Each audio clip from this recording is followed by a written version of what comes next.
Kaum Ansyar dan kaum Muhajirin di Madinah bersatu. Islam semakin kuat. Selama itu, kaum Quraisy di Mekkah seringkali melancarkan serangan. Peperangan di antara umat Islam dan kaum Quraisy tidak dapat terhindarkan, seperti Perang Badar, Perang Uhud, dan Perang Khandaq. Dari berbagai pertempuran tersebut, hanya pada Perang Uhud umat Islam kalah. Kekalahan umat Islam disebabkan oleh ketidakpatuhan pasukan ahli pemanah terhadap perintah Nabi Muhammad SAW. Setelah Perang Khandaq, umat Islam dan kaum Quraisy mengadakan perjanjian perdamaian, yaitu Perjanjian Hudaibiyah. Umat Islam dapat hidup damai berdampingan dengan kaum Quraisy. Namun setelah beberapa lama, kaum Quraisy melanggar perjanjian tersebut dengan menyerang sekutu umat Islam. Ketika itu, Bani Khuza'ah bersekutu dengan umat Islam, sedangkan Bani Bakar bersekutu dengan kaum Quraisy. Bani Bakar menyerang Bani Khuza'ah. Banyak orang dari Bani Khuza'ah yang terbunuh. Di antara Bani Khuza'ah yang selama meminta pertolongan kepada Rasulullah, Rasulullah segera mempersiapkan pasukannya. Rasulullah dan tentaranya bergerak ke Mekkah pada bulan Ramadan 8 Hijriah. Ketika sampai di Mar al-Zahran, Rasulullah memerintahkan untuk menyalakan ribuan api obor. Rasulullah juga mengutus Abu Sufyan ke Mekkah. Kaum Quraisy pun menyadari kedatangan Rasulullah dan tentara Muslim. Kaum Quraisy bersembunyi karena tidak mampu melawan. Akhirnya Rasulullah dan tentara Muslim tiba di Mekkah. Rasulullah mencium batu Hajar Aswad.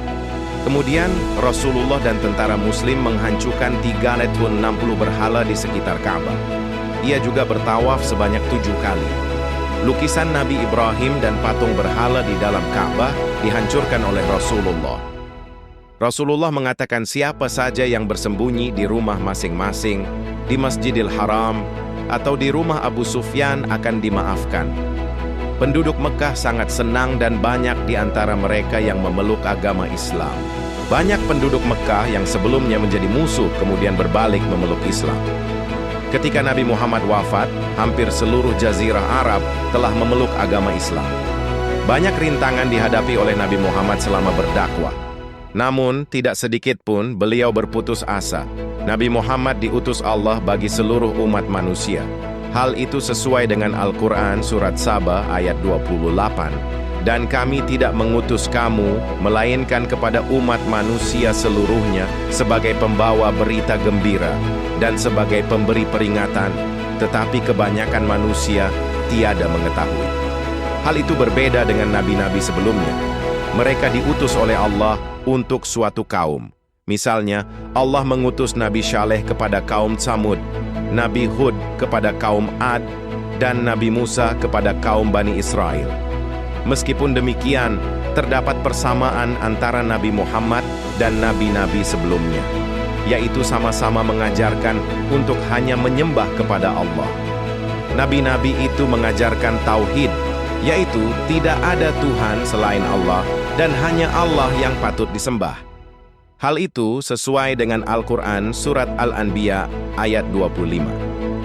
Dan kami tidak mengutus seorang Rasul pun sebelum kamu melainkan kami wahyukan kepadanya, bahwasannya tidak ada Tuhan yang hak melainkan aku, maka sembahlah aku olehmu sekalian.